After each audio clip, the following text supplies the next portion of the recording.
So last year's luckiest team was Manchester United, and this year we also found that even though not quite as lucky as last season, they were still fortuitous. They would have finished 7th based on our modelling, 1 place below Everton. Well, first of all, does this surprise anybody? Not particularly.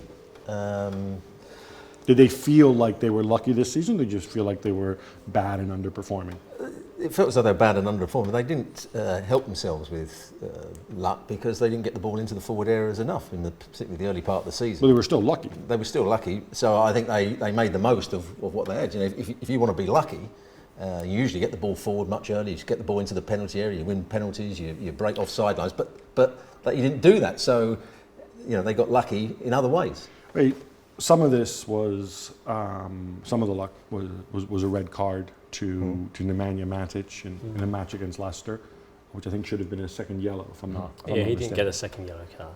I'm not going to ask you to go and defend the entire refereeing profession, but Don't worry, he won't. He likes having a go at his fellow referees. No, I don't. it is an interesting dynamic, sort of to explain how the luck index works, because he was that incident where he might have got the second yellow happened when United were actually winning 1-0, and then the index eventually showed that if you replayed it enough times, United would not have won that game. I'm just curious, when you send somebody off, especially earlier in the game, do you get a sense that the teams substantially change the way they play and all of a sudden things change? You are aware of some momentum change, or you are aware of some tactical change, because a team with 10 men may not want to go forward all the time and may just drop back again.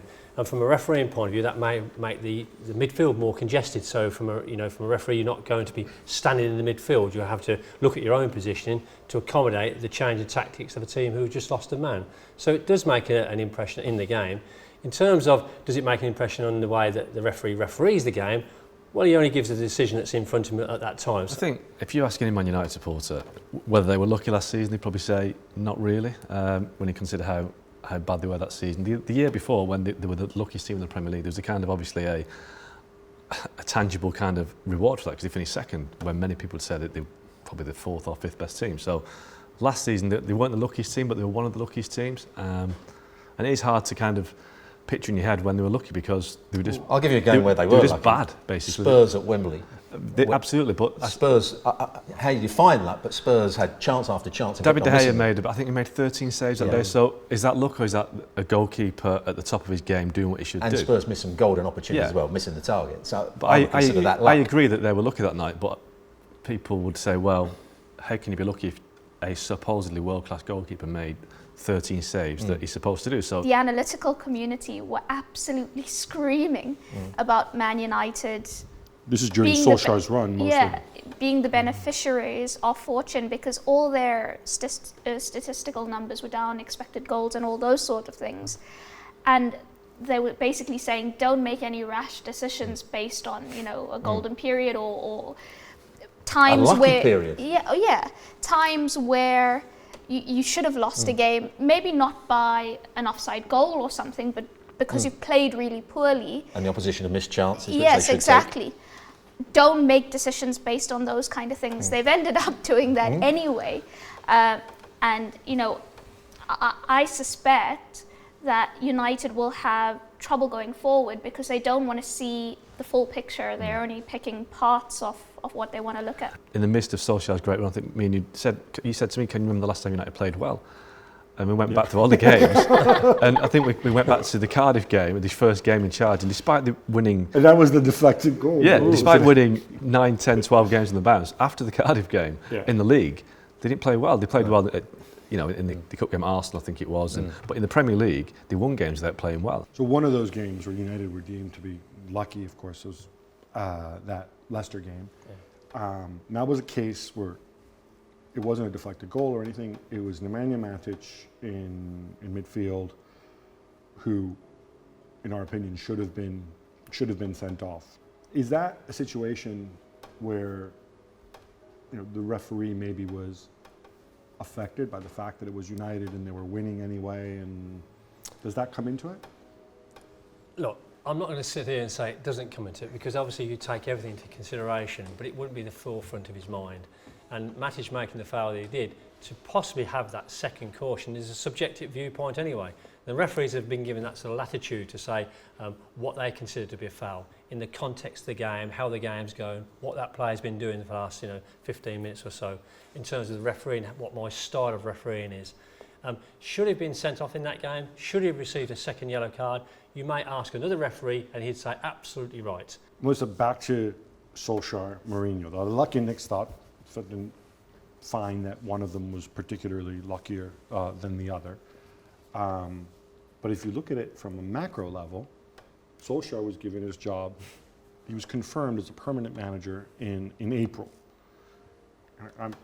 I'll go on the record here. I wrote at the time that I thought it was absolutely nonsensical thing to do, not because he's bad, but that he could have made a decision later in the season. I got all this guff back from certain people talking about, well, no, they need to do it now so that they can start planning all the great players they're going to sign in the summer. I doubt it. Actually, Mark was on the same page Was he? at that time. Yeah. What's your on a macro level? Is he actually lucky that all his wins came in a row? And do you think that might have, this isn't in the luck index, obviously, do you think that might have influenced Woodward and the Glazers? And Unequivocally. I think when they brought him in the caretaker capacity, they expected him to uplift the mood, just give a general sense of happiness about the place, allow players freedom on the pitch, just sort of lift them out of gloom, which in a caretaker capacity, that's all the things that you should do, which he did. And he spoke about the Manchester United way, and they did play or try to play a lot more attacking football. Great for the caretaker role.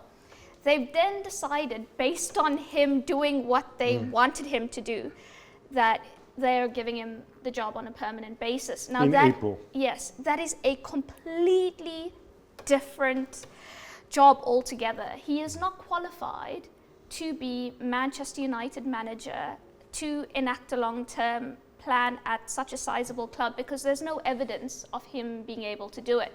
So he's definitely benefited from that period but in the a people ridiculous way. that either usually get the manager the sack or get the caretaker manager the job are the fans. And the fans were demanding that he was going to be the manager. Yes, and the fans and are they were not demanding of Woodward, you've got to give him the job, don't make another mistake. The fans are not running the club Oh, I though. know, When you're but in the position to make strategic decisions, I'm not saying it's the right decision, I'm saying, but the fans have a massive influence. When they start to have a go at a chairman about sacking the manager, usually the manager gets sacked. Yeah. Former players as well were pushing for his appointment. And name names. Rio Ferdinand. Rio Ferdinand, that's one. Go Gary on. Gary Neville. I mean, listen, I think he was lucky to get the caretaker job in the first place, because it was a case of there was nobody else available. And he was, well, clearly was lucky to get the job when he got the job, but obviously he benefited from luck, as the luck index has shown us, to get the results. I just think he'll be lucky to be in a job this time next year, because there's nothing there to suggest that he can build on the successful mini period of last season. What do you guys think? If United had stuck to the original plan, which was to appoint him as caretaker through the end of the season, and they'd had to make the decision at the end of the season, knowing what we know now about how the season ended, but still being able to appreciate his body of work. I mean, I find him extremely likable when he speaks and whatever. Would he have the job now? Well, no, to answer that question, but you said that no, he wouldn't. But you said that United had a plan. Well, that's the problem. They haven't had a plan for about 6 years. Their plan, they told us when they appointed him, was that he's caretaker until the end of the season, and then we'll see. Yeah. Right? So the season rolls around. It's the end of May. They watch Liverpool and Spurs in the Champions League final. Phone rings. Hey, Ed, it's Avram. What are we going to do? What does Ed tell them? He tells them, well, they've won 2 of the last 12 games in all competitions. That's sacking form for any manager. Let's make a change. That's what they should have done. For me, I think the problem is that at Man City, at Liverpool, at Chelsea, the primary objective of the owners is to win. At Man United, it's not to win, it's to be commercially successful. Well, one thing that I think we can all agree on is that the luck index played a very small part in United's season.